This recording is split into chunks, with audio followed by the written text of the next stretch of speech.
Halo guys, kita kali ini membuat kandang burung sementara guys. Untuk sementara semalam kucing saya nangkap burung hidup-hidup, ya kan? Jadi kasihan dia, burungnya masih sakit. Burungnya masih sakit guys. Kita bikin tempatnya untuk pemulihan diri dulu sementara di sini guys.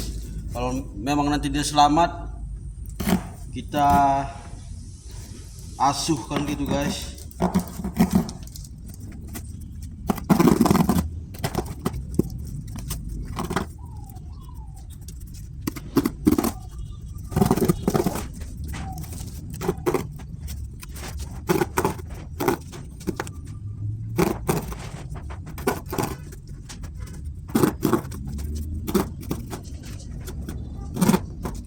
Biar masuk kan.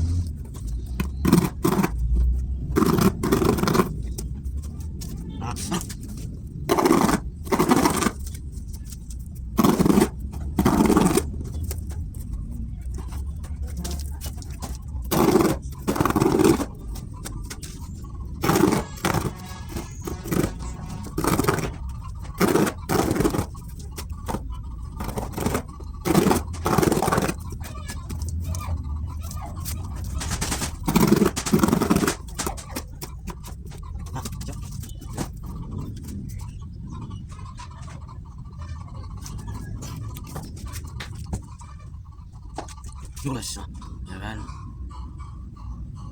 taruh barangnya.